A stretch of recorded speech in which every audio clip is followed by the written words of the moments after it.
கிறிஸ்துவுக்குள் பிரியமானவர்களே, உங்கள் யாவருக்கும் மீட்பெரும் இரட்சகருமாகிய இயேசு கிறிஸ்துவின் இனிதான நாமத்தினாலே உங்கள் அனைவருக்கும் என் அன்பின் வாழ்த்துக்களை தெரிவித்துக் கொள்கிறேன். மீண்டும் ஒரு விசை சமயத்திற்கேற்ற வார்த்தை என்கிற இந்த நிகழ்ச்சியின் மூலமாக கர்த்தருடைய வார்த்தைகளை பகிர்ந்து கொள்வதிலே மிகுந்த சந்தோஷப்படுகிறேன். இந்த நாள் உங்களுக்கு ஆசீர்வாதமாக இருக்கும்படி உங்களை மனதார வாழ்த்துகிறேன். கர்த்தர் மாத்திரமே மகிமைப்படுவாராக. கர்த்தருக்கு ஸ்தோத்திரம். இந்த நாளிலும் கூட உங்களுக்காக ஒரு வேத வசனத்தை வாசித்து உங்களுக்காக ஜெபிக்க விரும்புகிறேன். கர்த்தருக்கு ஸ்தோத்திரம். என்னோடு கூட வேதத்தை திருப்பிக் கொள்ளுங்கள். சங்கீதங்களின் புஸ்தகம் 19வது சங்கீதம் அதனுடைய 10வது வாக்கியத்தை வாசிப்போம். அவைகள் பொன்னிலும் மிகுந்த பசுமொன்னிலும் விரும்பப்படத்தக்கதும் தேனிலும் தேன் கூட்டிலிருந்து ஒழுகும் தெளிதேனிலும் மதுரம் உள்ளதுமாயிருக்கிறது. அன்றியும் அவைகளால் உமது அடியேன் எச்சரிக்கப்படுகிறேன். அவைகளை கை கொள்ளுகிறதினால் மிகுந்த பலனுண்டு. கர்த்தருக்கு மகிமை உண்டாவதாக. என் கண்பான தேவனுடைய பிள்ளைகளே, சமயத்திற்கேற்ற வார்த்தை என்கிற இந்த நிகழ்ச்சியிலே இந்த காலை பொழுதிலே தெளிவை உண்டாக்குகின்ற தேன் என்கிற தலைப்பிலே கர்த்தருடைய வார்த்தைகளை நாம் கேட்கப் போகிறோம். சங்கீதங்களின் புஸ்தகம் 19வது சங்கீதத்தில் தேவ மனிதனாகி தாவீது கர்த்தருடைய வார்த்தையை தேனோடு ஒப்பிட்டு பேசுகிறார். கர்த்தருடைய வார்த்தையை, கர்த்தருடைய கட்டளையை, கர்த்தருடைய கற்பனைகளை, வேத வசனங்களை தேனோடு ஒப்பிட்டு பேசுகிறார். அதாவது சங்கீதங்களின் புஸ்தகம் 19வது சங்கீதத்தில் 7 முதல் 10 வரை வாசித்து பார்க்கும் பொழுது கர்த்தருடைய கட்டளைகளையும் கற்பனைகளையும் கர்த்தருடைய வார்த்தைகளையும் கர்த்தருடைய வசனங்களையும் தேனோடு ஒப்பிட்டு பேசுகிறார். அப்படி ஒப்பிட்டு பேசும் பொழுது அவைகள் பொன்னிலும் மிகுந்த பசுமொன்னிலும் விரும்பப்படத்தக்கது, தேனிலும் தேன் கூட்டிலிருந்து ஒழுகும் தெளிதேனிலும் சுத்தமாக வடித்தெடுக்கப்பட்ட, சுத்தமாக கிளீன் செய்யப்பட்ட தெளிதேனிலும் மதுரமாய் இருக்கிறது. அப்போ தேனை பார்க்கிலும் வேத வசனம் மிகவும் ஆசீர்வாதமானது, மிகவும் பிரியமானது, மிகவும் மதுரமாய் இருக்கிறது என்று வேதத்தில் படிக்கிறோம். என் கண்பான தேவ பிள்ளைகளே, அப்போ தெளிவை உண்டாக்குகிற தேன் என்கிற தலைப்பில் கர்த்தருடைய வார்த்தைகளை நாம் சிந்திக்க போகிறோம். அப்படி தேனை குறித்து நம்ம சிந்திக்கும் பொழுது 1 சாமுவேல் 14ஆம் அதிகாரத்தில் இஸ்ரவேல் மக்களுக்கும் பெலிஸ்தியருக்கும் ஒரு பெரிய யுத்தம் நடக்கிறது. 1 சாமுவேல் 14ஆம் அதிகாரம் 1 முதல் 32 வரை நீங்கள் வீட்டிலே தனிமையாக இருக்கும் பொழுது வாசித்து பாருங்கள். அப்போ 1 சாமுவேல் 14ஆம் அதிகாரத்தில் இஸ்ரவேல் மக்களுக்கும் பெலிஸ்தியருக்கும் மிகப்பெரிய ஒரு யுத்தம் நடந்து கொண்டிருக்கிறது. இந்த யுத்தங்கள் நடந்து கொண்டிருக்கிற சமயத்தில் சவுலுடைய மகனாகி யோனத்தான் தன்னுடைய ஆயுததாரியாகிய வாலிபனை அழைத்து கொண்டு புறப்பட்டு போகிறார். இது யாருக்கும் தெரியாது. அதாவது யோனத்தான் மாத்திரம் தனியாக தன்னுடைய வேலைக்காரனை, தன்னுடைய ஆயுததாரியை அழைத்து கொண்டு தனியாக புறப்பட்டு போகிறார். பாளையத்தை விட்டு புறப்பட்டு போகிறார். இப்படி யோனத்தான் தன்னுடைய வேலைக்காரனை அழைத்து கொண்டு புறப்பட்டு போகிறது சவுலுக்கும் தெரியாது, இஸ்ரவேல் ஜனங்கள் யாவருக்கும் தெரியாது. இவங்க 2 பேர் மாத்திரம் புறப்பட்டு போகிறார்கள். புறப்பட்டு போகும் பொழுது அவர்கள் போய் சேர்ந்த இடம் எதுவென்று சொன்னால் பெலிஸ்தருடைய தானயம், பெலிஸ்தருடைய பாளையத்திற்கு அருகாமையிலே சென்று விட்டார்கள். கண்ணு கட்டுகிற தூரத்தில், கொஞ்சம் தூரத்தில் தான் சத்துருக்கள் பாளையம் இறங்கியிருக்கிறார்கள்.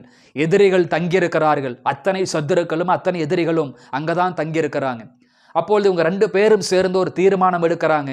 நம்ம அந்த தானயத்திற்கு அருகாமையில் போவோம், அந்த பாளையத்திற்கு அருகாமையில் கடந்து போவது போல நம்ம போவோம். அப்படி போகும் பொழுது இங்கே வர வேண்டாம் என்று சொன்னால் நம்ம அப்படியே போய்விடலாம். இங்கே ஏறி வாருங்கள் என்று சொன்னால் நாம் மேலே ஏறி போவோம், யுத்தம் செய்வோம், இந்த ஜனங்களை கர்த்தர் நம்ம கையில் ஒப்பு கொடுப்பார் என்று சொல்லி ஒரு அடையாளத்தை கேட்டு பெற்றுக்கொண்டு அவர்கள் புறப்பட்டு போகிறார்கள். அப்படி அந்த தானயத்திற்கு அருகாமையிலே போகிற பொழுது அந்த இடத்துல சத்துருக்கள் சொல்கிறாங்க, இங்கே ஏறி வாருங்கள் என்று அழைக்கிறாங்க. இங்கே ஏறி வாருங்கள் என்ற ஒரு அழைப்பு அங்கே கிடைக்கிறது. உங்களுக்கு பாடம் புகட்டவும் வாருங்கள் என்று அழைக்கிறார்கள். அப்படி அழைக்கப்பட்டு அவங்க ஏறி போகிறார்கள். அந்த இடத்துல பார்த்தீங்கன்னா 10ஆம் வசனத்தில் ஏறி வாருங்கள் என்று அழைக்கிறார்கள். 11ஆம் வசனத்துல நம்ம படிக்கிறோம். அப்போ அவங்க ஏறி போகும் பொழுது ஆயுததாரியை நோக்கி, என் பின்னாலே ஏறி வா, கர்த்தர் அவர்களை இஸ்ரவேலின் கையிலே ஒப்பு கொடுத்தார் என்று சொல்லி யோனத்தான் தன் கைகளாலும் தன் கால்களாலும் தவழ்ந்து ஏறினான் என்று 14ஆம் அதிகாரம் 13 வாசிக்கிறோம். அப்போ யோனத்தான் மேலே ஏறி தானே பாளையத்தில் ஏறி போகும் பொழுது சத்துருக்கள் துரத்தி வருகிறார்கள். சத்துருக்கள் துரத்தி வரும் பொழுது யோனத்தான் யுத்தங்களை செய்கிறான். அப்பொழுது பின்னாடி வருகிற ஆயுததாரி ஒவ்வொருத்தராக வெட்டி வீழ்த்துகிறான். அவர் பெரிய கூட்டமாக சேர்ந்து செய்ய வேண்டிய ஒரு அற்புதத்தை, பெரிய கூட்டமாக செய்ய வேண்டிய ஒரு யுத்தத்தை, அநேகர் சேர்ந்து நடத்த வேண்டிய ஒரு சண்டையை 2 பேர் யாருக்குமே தெரியாம சத்துருவின் பாளையத்திற்குள்ளேயே போய், சத்துருவின் தானியத்திற்குள்ளேயே போய் யுத்தம் பண்றாங்க. 2 பேர் அநேகரை முறியடிக்கிறாங்க. 2 பேர் அநேகரை கொல்லுகிறார்கள். 2 பேர் அநேகரை வெட்டி போட்டார்கள் என்று வேதத்தில் வாசிக்கிறோம். யுத்தம் பயங்கரமா நடக்குது. கலவரம் பயங்கரமாக நடக்குது. கர்த்தரால் உண்டான பயங்கரம் ஜனங்களை பற்றி பிடித்தது. அப்ப சண்டைகள் அதிகரிக்க இஸ்ரவேல் மக்களுக்கும் தெரிய வருகிறது. ஆக மொத்தத்தில் சண்டை வேகமாக பரவி வருகிறது. யாரோ ஒருவர் யுத்தத்தை தொடங்கிட்டாங்கன்னு சொல்லி இஸ்ரவேல் மக்களும் புறப்பட்டு வந்து ஒரு பெரிய யுத்தத்தை நடப்பிக்கிறாங்க. அந்த யுத்தம் நடந்து கொண்டிருந்த பொழுது சவுல் ஒரு கட்டளை கொடுக்கிறார். அந்த கட்டளை என்னவென்று சொன்னால், இன்றைக்கு இந்த யுத்தம் முடிகிற வரைக்கும் யாரும் சாப்பிடக்கூடாது, ஒருவரும் ஆகாரத்தை உட்கொள்ளக்கூடாது என்கிற ஒரு கட்டளையை போடுகிறார். அப்போ ஜனங்கள் யாருமே ஆகாரம் புசிக்கவில்லை, யாருமே சாப்பிடவே இல்லை. அப்போ அதனால் அநேகர் சோர்ந்து போனார்கள், அநேகர் மனமடிவுக்கு உட்பட்டார்கள், அநேகர் விடாய்த்து போனார்கள். சாப்பாடு இல்லாமல் காலையிலிருந்தே யுத்தம் செய்கிறதுனால, காலையிலிருந்தே சண்டை போட்டுட்டு இருந்தனாலே சோர்ந்து போனார்கள். யோனத்தானும் சோர்ந்து போனார். அப்படி யோனத்தான் யுத்தங்களை நடப்பித்து கொண்டு போகிற பொழுது போகின்ற வழிகளிலே ஒரு பெரிய ஒரு தேன் கூட்டை பார்க்கிறார். அந்த வசனம் 1 சாமுவேல் 14ஆம் அதிகாரத்தில் 27 சொல்லுகிறது, யோனத்தான் தன் தகப்பன் ஜனங்களுக்கு ஆணையிட்டதை கேள்விப்படவில்லை. அவன் தன் கையில் இருந்த கோலை நீட்டி அது நுனியிலே தேன்கூட்டை குத்தி அதை எடுத்து தன் வாயிலே போட்டு கொண்டான். அதனால் அவன் கண்கள் தெளிந்தது என்று வேதத்திலே வாசிக்கிறோம். அப்போ போகின்ற வழிகளிலே ஒரு தேன்கூடு இருக்கிறது, தன் கையில் ஒரு கோல் இருக்கிறது.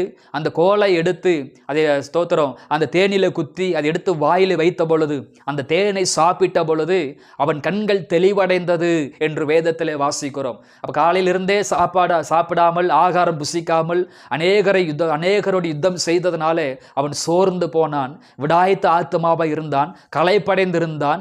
ஆனால் சாப்பிடக்கூடாது என்கிற கட்டளையை அவன் அறியாமல் இருந்தான். அப்ப அந்த தேனை சாப்பிட்ட பொழுது கண்கள் தெளிவடைந்தது என்று வேதத்தில் வாசிக்கிறோம். இதைத்தான் சங்கீதக்காரனாகிய தாவீது 19ஆம் சங்கீதத்தில் சொல்லுகிறார், தேனிலும் தேன் கூட்டியிருந்து ஒழுகிற தேனை பார்க்கிலும் தெளிதேனிலும் மதுரம் உள்ளதாய் இருக்கிறது. அப்ப என் கண்பானவர்களே, ஒரு சாதாரணமான ஒரு தேன் ஒரு மனிதனுடைய கண்களிலே தெளிவை உண்டாக்கும் என்று சொன்னால், அந்த தேனை பார்க்கிலும் தேனை பார்க்கிலும் மதுரமாய் இருக்கிற இந்த வேத வசனங்களை ஒருவன் அதிகாலையில் எழும்பி உட்கொள்வானானால், அதிகாலையில் எழும்பி இந்த வார்த்தைகளை தியானிப்பானானால், அதிகாலையில் எழும்பி இந்த வேத வசனங்களை வாசித்து ஒருவன் கைகொள்வானானால் அவன் வாழ்க்கையில் எவ்வளவு தெளிவுண்டாகும், அவன் சிந்தையில எவ்வளவு தெளிவு உண்டாகும். சாதாரணமான ஒரு தேனே கண்களை தெளிவுபடுத்துமானால், வாழ்க்கையை தெளிவுபடுத்துமானால், யுத்தத்தை தெளிவுபடுத்துமானால், அப்ப அந்த தேனை பார்க்கிலும் தேனை பார்க்கிலும் மதுரமாய் இருக்கிற அந்த வேத வசனங்கள், தேனை பார்க்கிலும் மதுரமாய் இருக்கக்கூடிய கற்பனைகள், கட்டளைகள், கர்த்தருடைய வார்த்தைகளை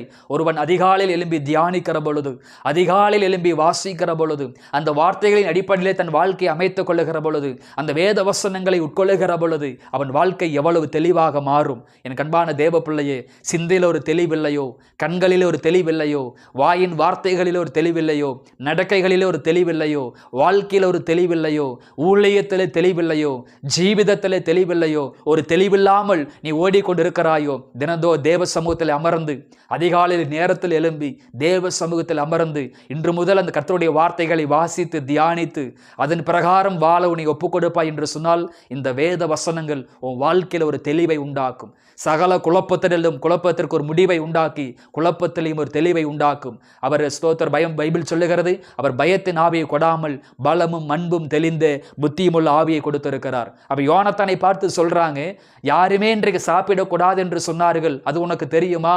உன் தகப்பனார் கட்டளை போட்டிருக்கிறார், உனக்கு தெரியுமா என்று சொன்ன பொழுது அவர் சொல்லுகிற ஒரு காரியம் என்னவென்று சொன்னால், 1 சாமுவேல் 14ஆம் அதிகாரம் 28 அப்பொழுது ஜனங்களில் ஒருவன், இன்றைக்கு போஜனம் சாப்பிடுகிறவன் சபிக்கப்பட்டவன் என்று உம்முடைய தகப்பனார் ஜனங்களுக்கு உறுதியாய் ஆணையிட்டிருக்கிறார், ஆகையினால் ஜனங்கள் விடாய்த்திருக்கிறார்கள் என்றான். அப்பொழுது யோனத்தான், என் தகப்பன் தேசத்தின் ஜனங்களை கலக்கப்படுத்தினார், நான் இந்த தேனிலே கொஞ்சம் ருசி பார்த்ததினாலே என் கண்கள் தெளிந்ததை பாருங்கள்.